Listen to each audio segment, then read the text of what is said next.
2026ஆம் ஆண்டில் எடுத்த வேலைகளில் வெற்றி உண்டாகும். பணவரவு அதிகரிக்கும். நெருக்கடியை சந்தித்த நிலையில் 2026ஆம் ஆண்டு யோகமான ஆண்டாக இருக்கும்.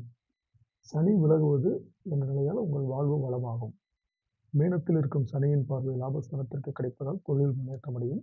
வருமானம் அதிகரிக்கும். ஏற்றுமதி, இறக்குமதி, நிதி நிறுவனம், சினிமா, தொலைக்காட்சி, மெடிக்கல், கெமிக்கல், ரசாயனம், இயந்திர தொழில், வாகன உற்பத்தி, உதிரி பாகம் தயாரிப்பு, வாகன விற்பனை, ஜுவல்லரி, எலக்ட்ரானிக்ஸ், கம்ப்யூட்டர், ஆன்லைன் வர்த்தகம், ஆட்டோமொபைல்ஸ் தொழில்கள் மூலம் லாபம் பெருகும். பணியாளர்களுக்கு வேலை பார்க்கும் இடத்தில் உழைப்பு அதிகரித்தாலும் சலுகை கிடைக்கும். அரசு பணியாளர்களுக்கு விரும்பிய இடமாற்றம், பதவி உயர்வு கிடைக்கும். பெண்களுக்கு குடும்பத்தில் நெருக்கடி, கணவருடன் பிரச்சனை, வேலை பார்க்கும் இடத்தில் சங்கடம், உடல் பாதிப்பு என்று இருந்த நிலைகள் மாறும். வாழ்க்கை துணையின் ஆதரவு கிடைக்கும். படிப்பு, திருமணம், குழந்தை பாக்கியம் என வாய்ப்புகள் அமையும். பிள்ளைகளால் பெருமை உண்டாகும். படிப்பு சம்பந்தப்பட்ட வகையில் கல்வியில் கூடுதல் கவனம் தேவை. தேர்வு வரை வேறு சிந்தனைக்கு இடம் கொடுக்காமல் ஆசிரியர்களின் ஆலோசனையை ஏற்பதும் படிப்பில் மட்டும் கவனம் செலுத்துவதும் நன்மையாகும். அதனால் எதிர்பார்த்த மதிப்பெண்கள் கிடைக்கும். உடல்நிலையில் கவனமாக இருக்க வேண்டும். வாகனத்தில் எச்சரிக்கை அவசியம்.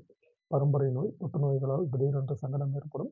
உணவு முதல் ஒழுக்கம் வரை அனைத்திலும் கவனமாக இருப்பது நல்லது. குடும்ப நிலையில் ஏற்பட்ட நெருக்கடி, சங்கடங்கள் மறையும். இடம், வீடு, வாகனம் வாங்கும் முயற்சியில் வெற்றியாகும். பொன் பொருட்கள் சேரும்.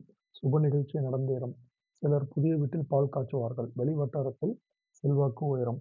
வெறும் கனவாக இருந்தது எல்லாம் இந்த ஆண்டில் நனவாகும். இந்த நட்சத்திரக்காரர்கள் இந்த ஆண்டு வழிபட வேண்டிய தெய்வம் நரசிம்மர். நரசிம்மரை வழிபட இவர்களின் வேண்டுதல்கள் நிறைவேறும். வாழ்வில் எல்லா வளங்களும் தானாக வந்து சேரும்.